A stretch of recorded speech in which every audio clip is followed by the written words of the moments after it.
Halo, selamat pagi, kembali dengan Floris. Nah, kali ini aku dapat pertanyaan lagi ya tentang daun anggrek yang berwarna kuning ya. Oke, jadi untuk daun anggrek yang berwarna kuning ya, kenapa sih kok daun anggreknya berwarna kuning sih Kak? Kebanyakan seperti itu. Nah, jadi buat kakak-kakaknya, misal di rumah anggreknya bagian daunnya berwarna kuning, kalau misal di bagian bawah ya seperti ini itu aman Kak, masih aman. Soalnya kenapa? Ini wajar terjadi nggak di tanaman anggrek aja ya, di semua tanaman. Pokoknya kalau daun tua itu pasti akan jadi kuning dan lama-lama akan kering dan gugur. Seperti itu juga untuk anggrek ya, nggak anggrek bulan, nggak anggrek dendro dan anggrek dendro, anggrek cattleya juga sama ya. Terus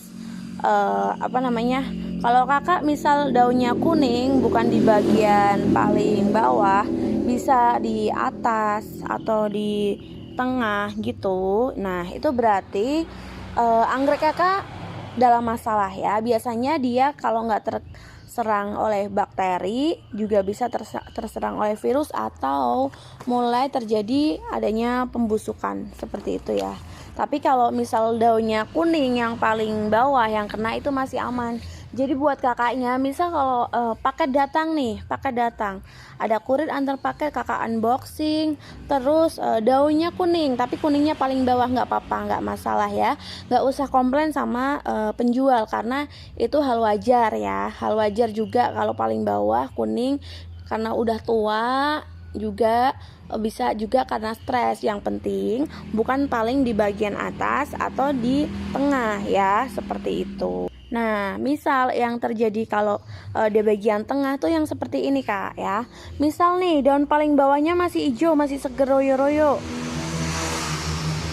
tapi kalau yang bagian tengahnya sini kuning, nah biasanya dia berarti ada sesuatu dengan tanamannya itu. Tapi kalau misal sininya kuning, nggak apa-apa, nggak masalah, masih aman.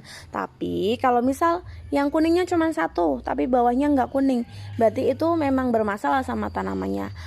Selanjutnya apa ya Kak yang harus kita lakukan kalau misal seperti itu? Yang selanjutnya kakak lakukan, cek aja ya. Ini boleh dikelupas sih, boleh diambil ya.